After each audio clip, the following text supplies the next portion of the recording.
you're here. Yeah, we're so glad you're here. Oh, we're so glad to be together in unity. We're in the midst of it, we're in the busyness of it, and we don't necessarily see the bigger picture. So anyway, good. Well, I hope everyone got some spiritual nourishment out of it, because that was the intention. So, all right. So what is humanity becoming? That's the question, isn't it?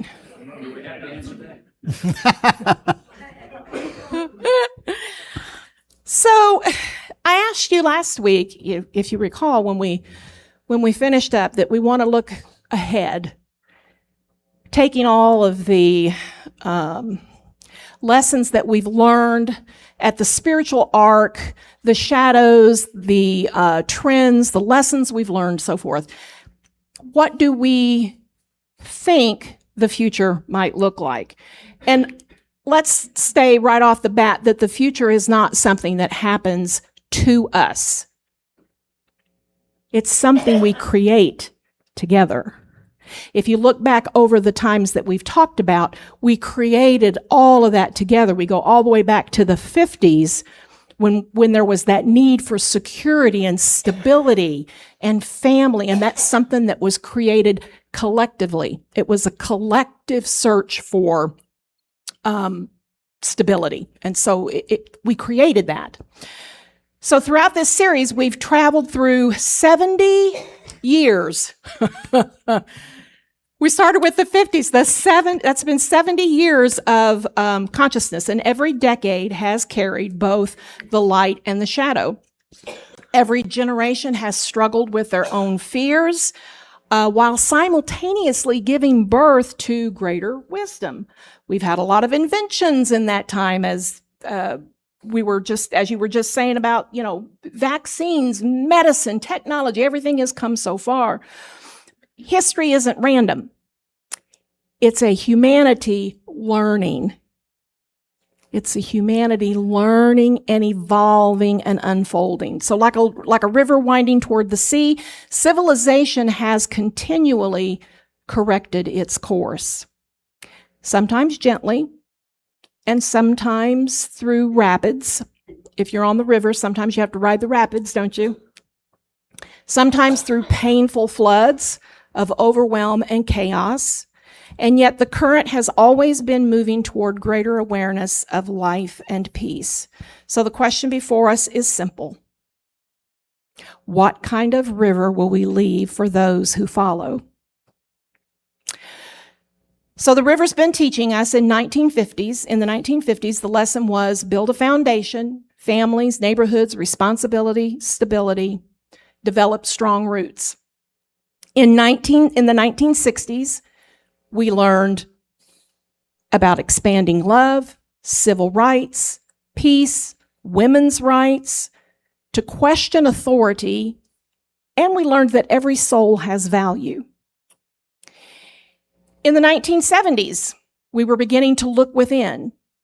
Meditation, spirituality, and environmental awareness became big, inner healing, and we learned that transformation begins inside. In the 1980s, we discovered our power. There was entrepreneurship that was encouraged, technology, personal growth, possibility thinking became big in the 80s. And so we began to get the idea that you can create your future. In the 1990s, we learned we are connected. The development of the internet, all of a sudden we had global communication across the world. We could talk to anyone. Humanitarian awareness became big as we began to connect across the globe. And what we wanted was authenticity. In the 2000s, from 2000 up until now, we really have seen consciousness awakening. There's been a development of interest and practice in mindfulness, compassion, innovation. We've seen neuroscience really just make some really huge advances. And social collaboration, earth stewardship, and disclosure has been the word most recently. We've talked about that quite a bit. Everything that has been hidden, that has been buried, is coming to the surface so that we can look at it and deal with it and heal it, right? How many people have said, oh, we dealt with racism way back in the whatever, did we? So what has to happen? It has to rear its ugly head in a way that we can say, it's still there. We still have to deal with it. We still have to heal it. We still have to look at it. Yeah. All right. So people talk about the end of the world. Have you heard that discussion before? The end times. And the truth of it is, I believe what the Bible was teaching and what all the different spiritual teachings were talking about is that we're at the end of a cycle. We're at the end of a cycle now. And so there's this is a recurring pattern across all traditions. It's like a circle that is an ever ascending spiral. It just keeps on keeping on. How many know you're on the spiral? You're in the circle. The merry-go-round. Yeah. It can feel like a merry-go-round, but hopefully we're learning and evolving. Well, I mean, everything in this world is a circle, from the globe, the planet, everything, is a circle. And so humanity falls into disorder. And then at some point, we go through chaos, and at some point there's a turning point that happens, that occurs. And then truth and right thinking, or righteousness is what the word means, right thinking, is restored. And then there's a more harmonious reality that emerges. And this is what the circle is about. You fall into disorder. It's like when you want to build something, what do? You have to You have to tear down the old. Now, if you have your sticky little hands holding tightly to the old, you might get hurt. Right? How many know we need to learn how to do what? Release and let go. You do it every day. When you get up, you release and you let go. Right? And so it's something that we have to practice on a spiritual level, learning how to release and let go. And so interestingly, I looked up all the different religions, all the major ones. There's probably thousands and thousands.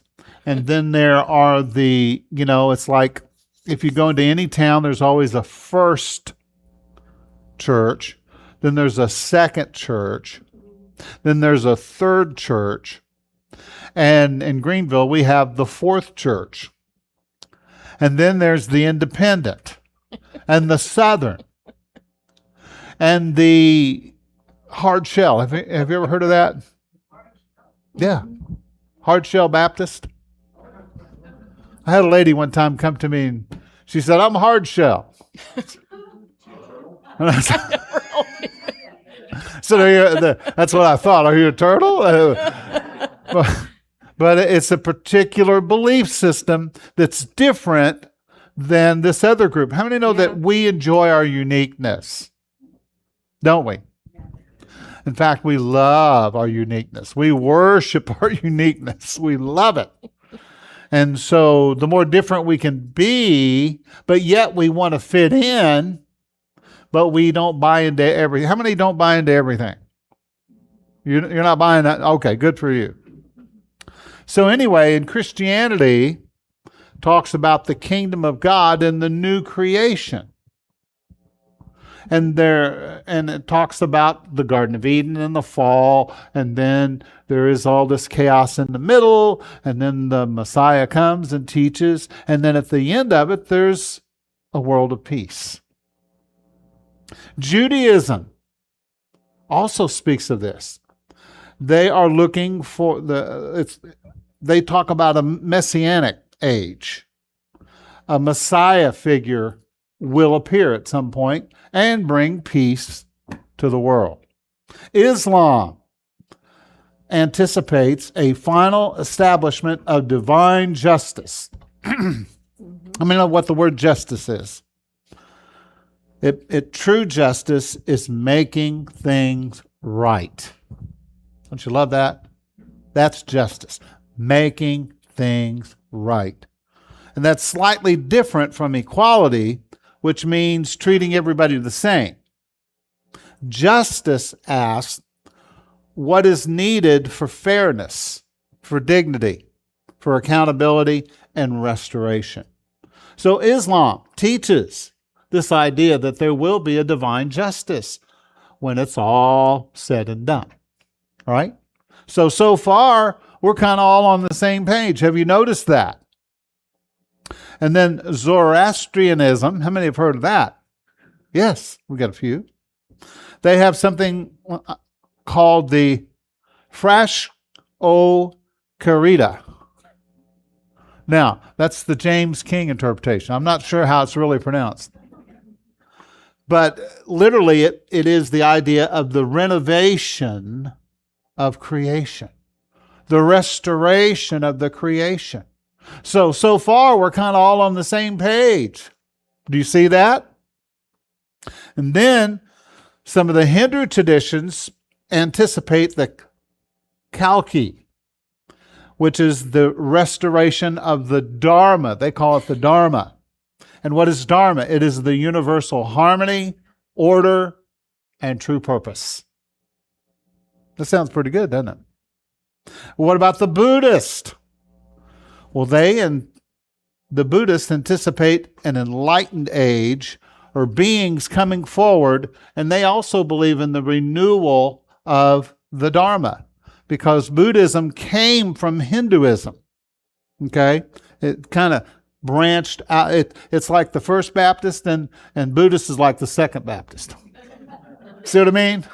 I'm putting it in Greenville terms so we can understand. But it's the renewal of the Dharma. It's the restoration of what is our true purpose. Why are we really here? Right? Now, the Baha'i teaches it's the emphasis of humanity's movement toward global unity and a mature civilization. Isn't that interesting? Let's say it together. It's time to grow up. It's time to grow up. Now, what about the Course in Miracles? What does this say?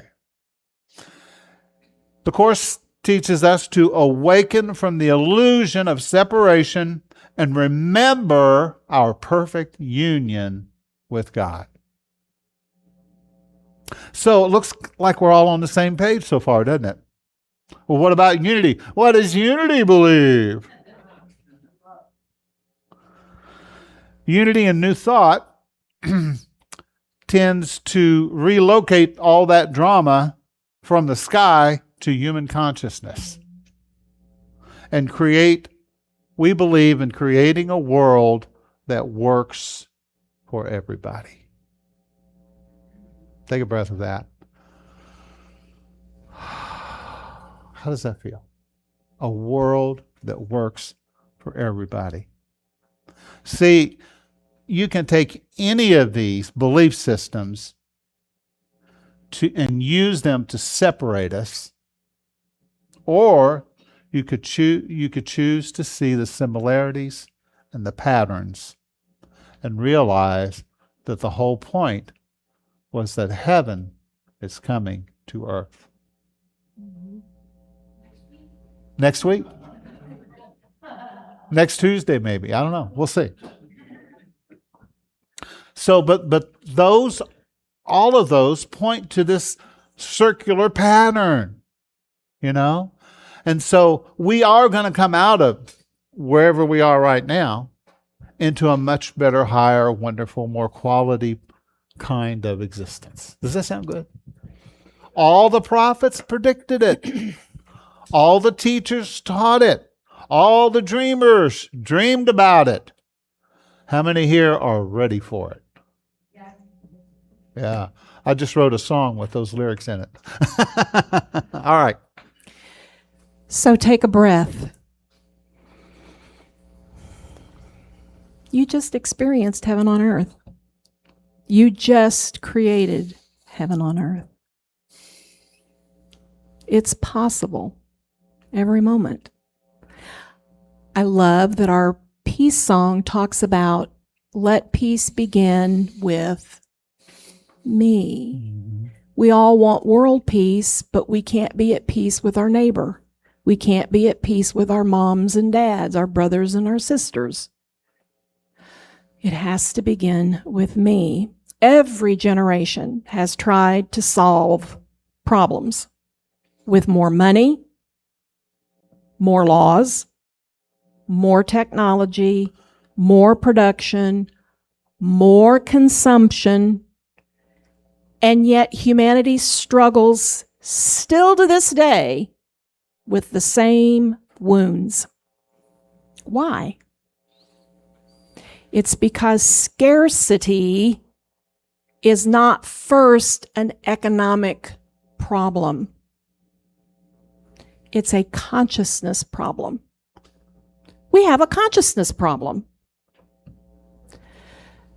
Rivers can teach us something. Imagine standing beside a river. The river never hoards. It keeps moving. Fresh water continually arrives because yesterday's water is where? Gone. It kept flowing. It keeps flowing. Life depends on movement. The Dead Sea is called the Dead Sea because it gets and it never gives. There's no life to be had in it because there's no movement in it.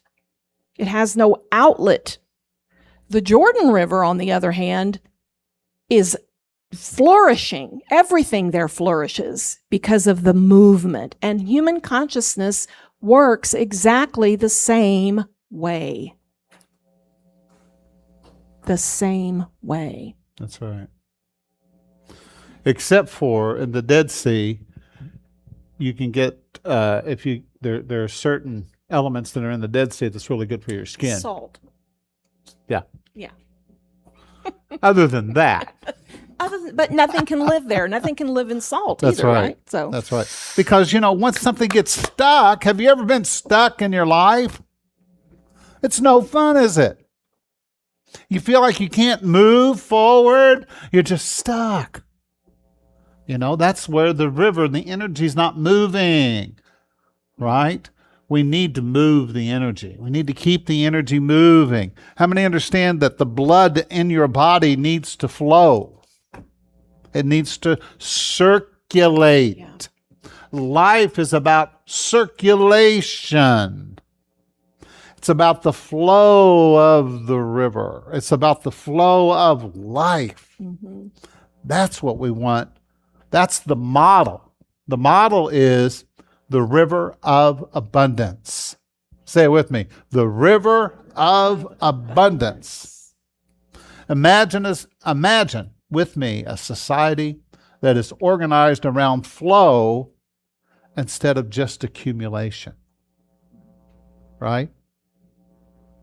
Because in the Bible, there's a story of a man who had so much, he had to build barns and even bigger barns to store everything. Yeah, those are called storage units. That's right.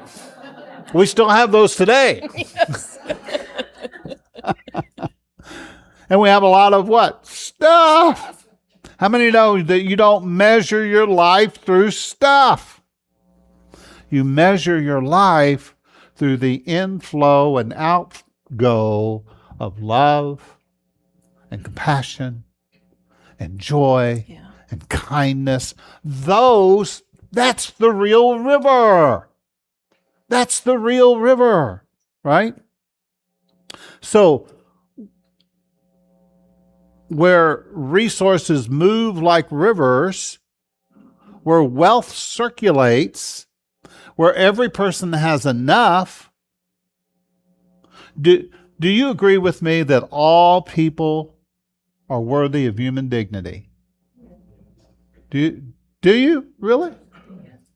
Okay. Where technology is used to restore the earth rather than exploiting it. Right? Where businesses measure success by not just by profit, but by our human beings flourishing. Where governments of the people actually create opportunity rather than dependency. Right? How many understand that government is not somebody out there? Point your little finger at yourself. I am the government. You are the government, right? And until we claim that, because if we don't claim it, then it's not true for us. Does that make sense? So, where communities recognize, when communities start to recognize that no child should begin their life in poverty. Do you know of any child that deserves to go hungry? Do you know of any child that doesn't deserve to have love? Can you think of any? Are there any children in the world that deserve abuse? No. How many know it's a perceptual change? It's a change of perspective. Because what we want is we want the river to flow out to everybody, right? We want it to flow out to everybody. Let's imagine together cities built around beauty. You know? Do you know that there's a reason for beauty? I believe it was Eckhart Tolle who said in one of his talks that for millions of years, the earth just, had life on it. Life began to grow. But then there was a day when something changed. And there were flowers that began to grow. And they began to come forth. And they started appearing across the earth. The beauty, began to come forth. Walkable neighborhoods. I remember back in the 70s, in the 80s, we could go outside. We could ride our bikes and be safe. Now, there's nowhere to go to really enjoy getting out into the community. Can you imagine community gardens where everybody, says, hey, let's create we've got these big tall buildings. They're kind of ugly sometimes, and sometimes they're nice. But why don't we just decorate with some beautiful nature? Does that make sense? See, we're waiting for heaven on earth to come. Sorry. When in actuality, we're here to bring it about. We're here to bring it about. You understand? Can you imagine having music where people can go? There's a town, a friend of ours moved there because he loves, folk music. And so he moved there. It's in Missouri or Arkansas, one of those places. And on every street corner, there's music being played. And you can take your guitar or your tambourine or whatever, and you can go stand and you can play along with them. And there's just music everywhere. And people are dancing and they're enjoying themselves. He said it's like heaven on earth because he's a musician. He loves it. He said, I have a place to play every night of the week. Can you imagine if our world was more like that, where we had music on the street corners every day, how's that sound? Libraries that are full books and teachings and educational stuff and documentaries. Churches that cooperate together instead of competing. Yeah, you don't want to believe like they believe. You want to come to our church and believe like we believe because we've got the real truth here. Well, we just looked and we just saw that basically we're all looking for the same thing. We just have different ways that we think we're supposed to get there, right?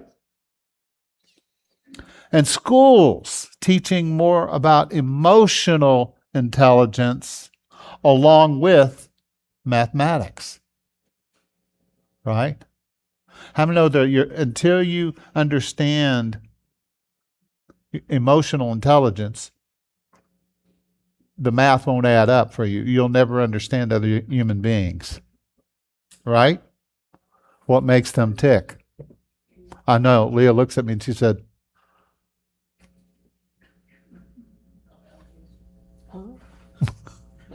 we're always trying to figure each other out, right? And there's an emotional intelligence where you become more sensitive to the feelings of others. And you can feel it when you walk into a room. You can sense it when you're around people. And it's almost telepathic because you kind of, we're kind of exchanging thoughts and feelings and emotions with each other. I know Leah and I, sometimes we go all day and we don't talk to each other. We just, we just kind of, we just know what the other one is thinking or wants. And sometimes I'll just go like this. Sometimes you need a sign, right?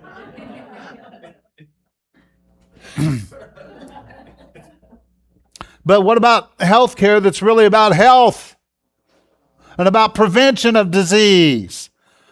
Rather than trying to help you with your symptoms. How many know that there's something called artificial intelligence that's been dropped into our consciousness from a higher intelligence? And wouldn't it be great if this AI begins to eliminate some of the life-draining stuff that we've had to do for years? And so that human beings can become what? More creative, more compassionate, more present with each other. A new kind of work that feeds the soul. How many know that you are a soul? You don't have a soul. You are a soul. Does that make sense? You are a soul. And we are no longer guided by fear because for millions or maybe thousands of years, we've been guided by this survival fear. Been afraid that we're going to do without. Rather than living on a foundation of perfect love. Do you hear what I'm saying? Why don't you take over? Well, I'm sitting here thinking about the unity teaching that everything that we see was first a thought held in mind. The chair you're sitting on, right, was first a thought held in mind. All of these wonderful ideas about what the future could look like, the parks, the health care for all, the food for all, shelter for all. Positive healthcare. Positive healthcare. These are all thoughts held in mind. Because what I said previously was we have a consciousness problem. We lend our thinking over into the arena of what we have talked about so much through the decades, the fear, the division, instead of lending our creative abilities into these wonderful, positive things that we can create. We can create these things. What if success were measured differently? Instead of asking, how much did you make? We ask, how many people did you help? What if that was the definition of success? Because immediately when someone asks you the question, are you successful? Part of what's ingrained in us is to immediately go to well, how much did I make last year? Am I successful? What if it were, how many people did I help this week? That's a shift in consciousness. What about instead of what do you own, it were what did you create? Because if you remember back in the 70s, we started buying into this idea of individualism to the point that it's all about me and mine and what I can get. And when I get it, I'm keeping it. And you ain't getting none of it. We developed this idea. All right, let's change that. Consciousness perhaps should be more about what have I helped create instead of what do I own? I own a lot of stuff and it doesn't mean a thing. As a matter of fact, I could walk out of my house tomorrow with my cat in my arms. What about me? Well, no. You would walk out with me. I was going to say with my cat in my arms and perhaps my family picture albums. And the rest of it, it's just stuff. It's just stuff. I could probably add a few more things on your list. Well, it's just stuff, right? It's not a matter of what we own. It's just stuff. It's a matter of what we be. Instead of who has the most, maybe we ask, does everyone have enough? Because if I ask that question today, what would the answer be? No. Humanity's next great leap, what's it going to be? Well, the Industrial Revolution taught us how to build machines.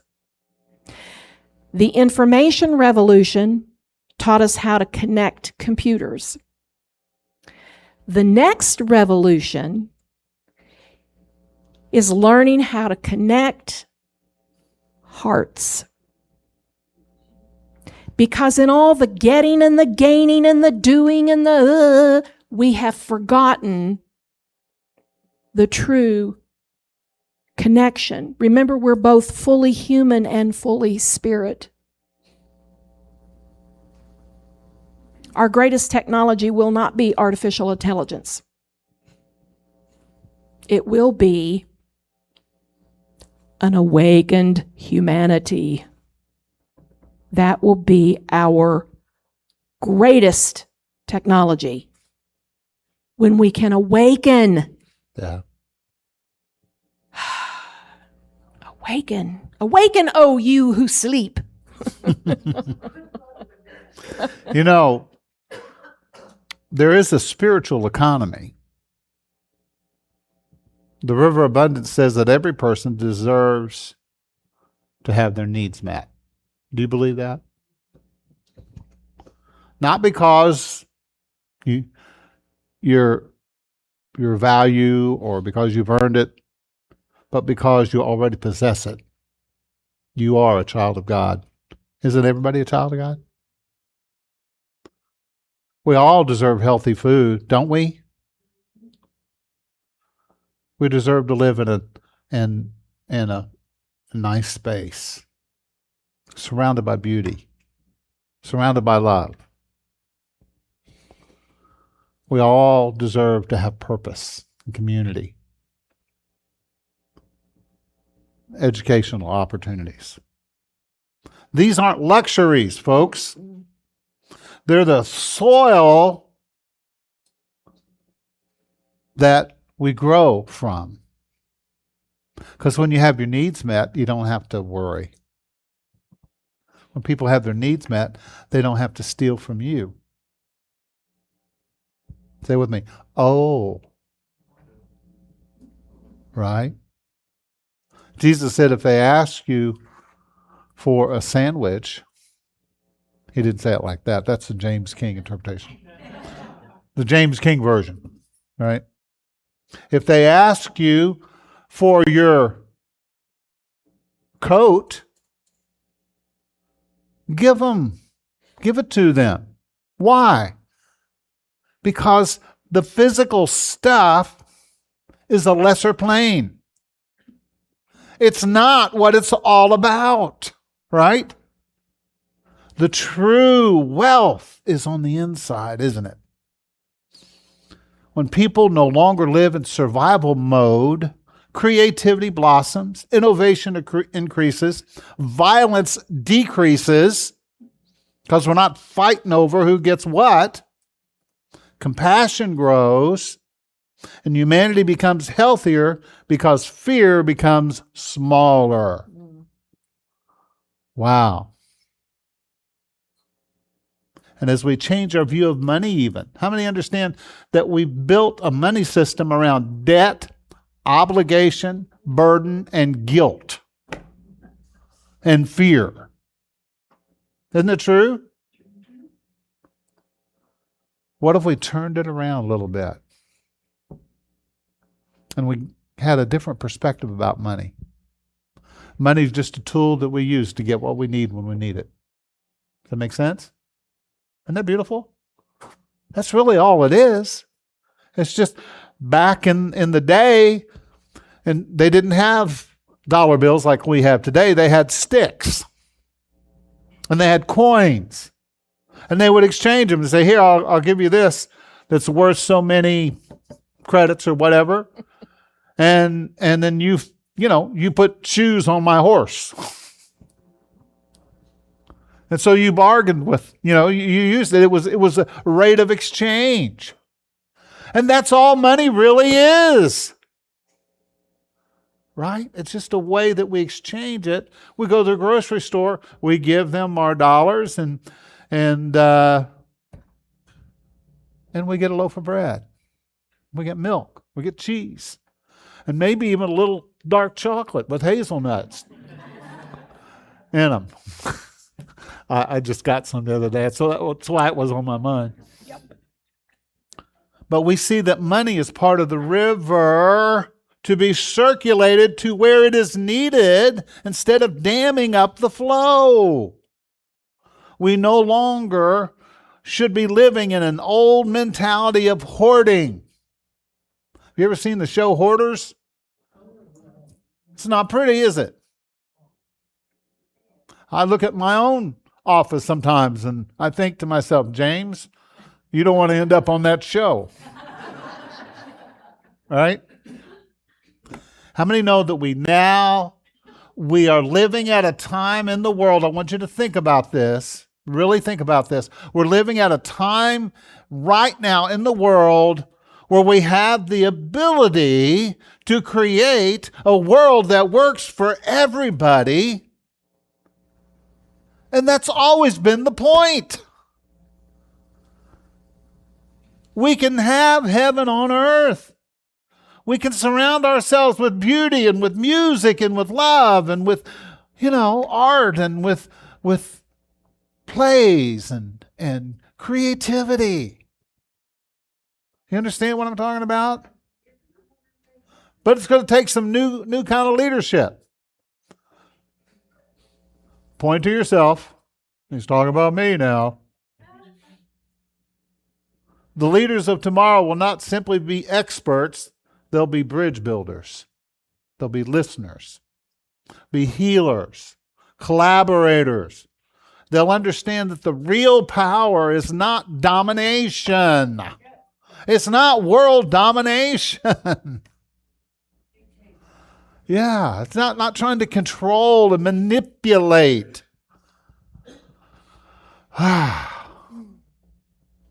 That's what Jesus talked about. That's what Buddha talked about. That's what Gandhi talked about. That's what Martin Luther King Jr. talked about. That's what Mother Teresa demonstrated. She just didn't talk about it, she did it. The greatest leaders are the ones that help others to discover their own greatness. Is there somebody in your life that you can help them discover their own greatness? You can't fix everybody, right? But there are people in your life that you can affect in a positive way. That's all I'm saying. Yeah.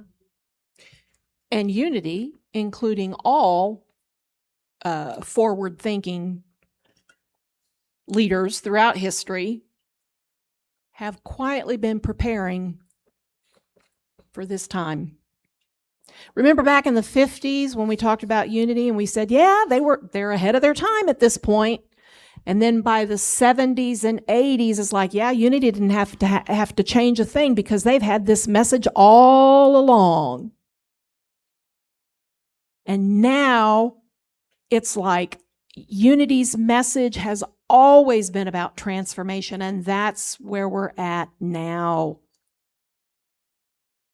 In a moment that's calling for transformation. Unity teaches one presence, one power, one.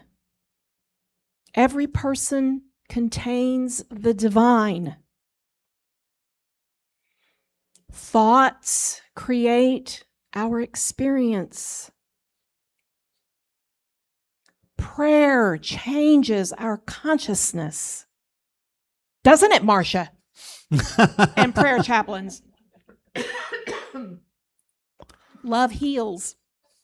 And abundance is our natural state. And what's our fifth principle in unity? I act. It's not enough just to know these things. I must act on the truth that I know. They're no longer merely just spiritual ideas and ideals, but they're becoming practical necessities for our world because our world is seeking wholeness. Societies have risen and fallen. There have been societies that have come before us that we read now about having existed. And there may well be more that come along behind us. But whether society falls or rises is not the end-all be-all. You are going to be just fine, no matter what the future looks like. You are going to be just fine. You are held in the center of the divine plan and idea. So if we wake up tomorrow, or let's say it this way, if we go to bed tonight and we don't wake up in the morning tomorrow, it's okay. Because there's something that exists on the other side, the other dimension outside of this one. Let us not fret and worry about what tomorrow is going to bring, but let us spend our time and our energy and our creative forces thinking consciously about what we want the future to look like and to be. And let's build it starting today. Starting right now. Hold a picture. What does it look like? What does it look like? Beautiful. All right. Yeah. Well, your handout is on the front table. If you choose to pick up one.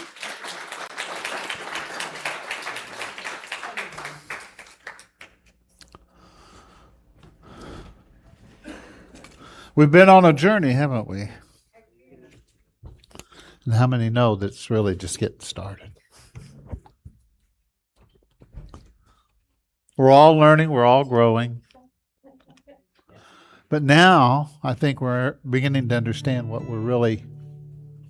direction we're moving into, you know. But the first thing you need to do is relax. Just relax.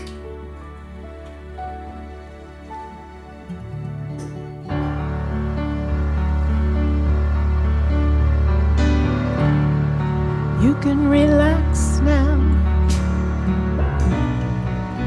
Come on and open your heart. Breathe deeply now.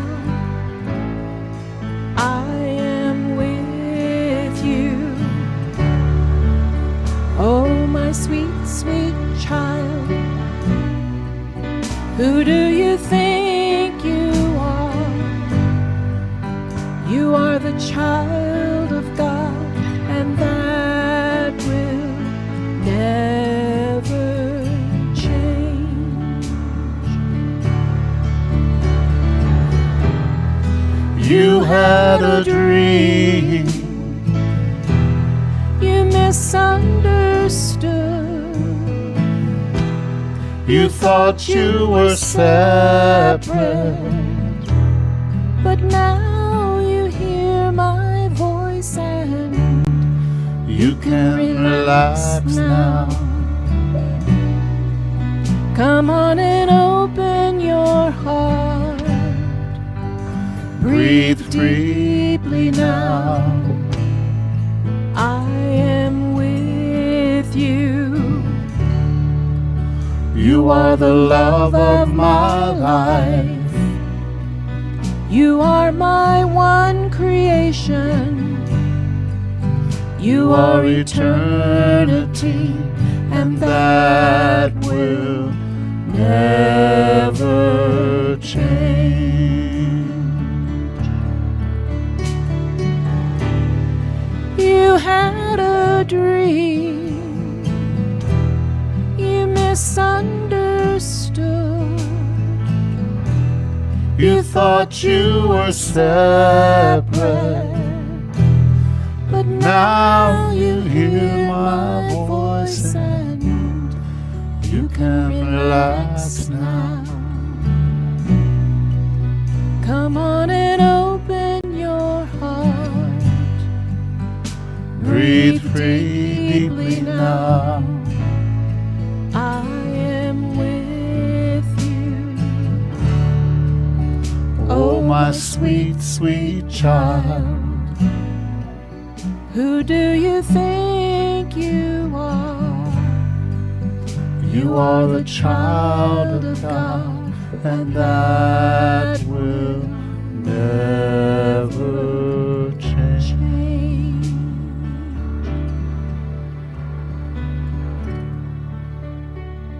Just take a breath together. And truly let yourself relax. When you finally let go of the fear, the struggling, the frustration, the push, the pull, the resistance, and you just relax. In this community, we call ourselves a haven of peace. Can you imagine thousands of communities becoming havens of peace? Places where people feel safe. Children are cherished. The differences are celebrated. And conversations replace arguments. Prayer replaces panic.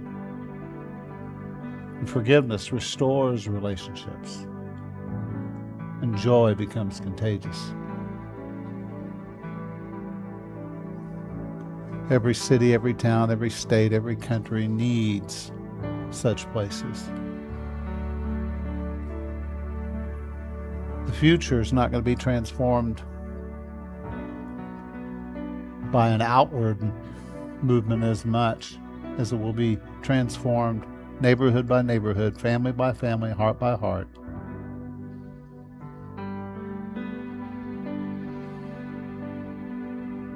The future isn't waiting for a new or another generation. It begins whenever one person chooses to become a clear channel for that beautiful river of abundance. Each act of generosity widens the river. Each time we forgive, we remove another block in the dam. Every time we're brave and we have that courageous conversation with someone that we need to talk to, we clear the blockage. Every child becomes another part of the river, feeding the stream. Every prayer opens up another channel. We don't have to carry the whole world. We just have to keep the flow going right here, right now, and us, with us.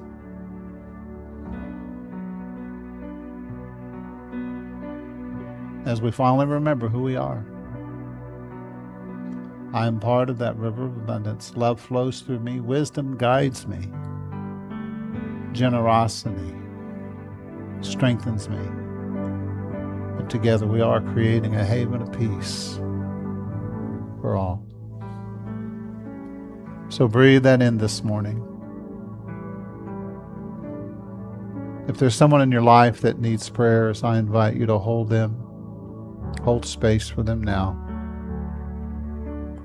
We call forth divine order. We call wisdom.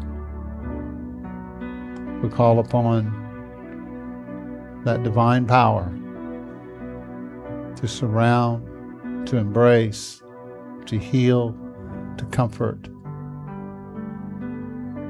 to raise up.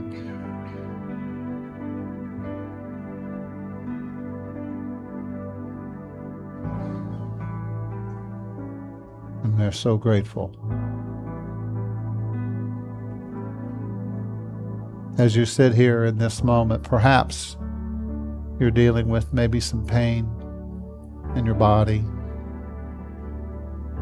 Maybe you're dealing with a struggle. I invite you to just give it over to the higher power and accept that beautiful, loving, healing presence. Just imagine the divine holding you, embracing you, and loving you fully and completely. Receive that love now. No matter what, know that you are loved. And give it all up and over. Put it into divine hands now. Thank you, Spirit, for your comfort and presence this day.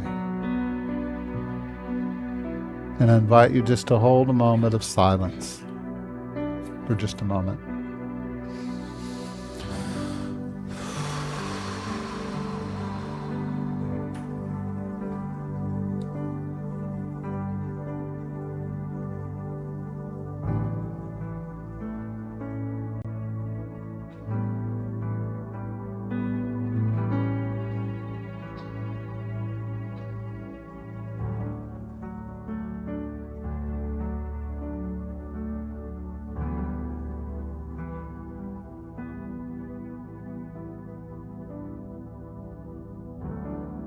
And we are grateful. In the name of the sacred, the holy, and all the good. Thank you, God. And so be it. So it is. All right, take a breath.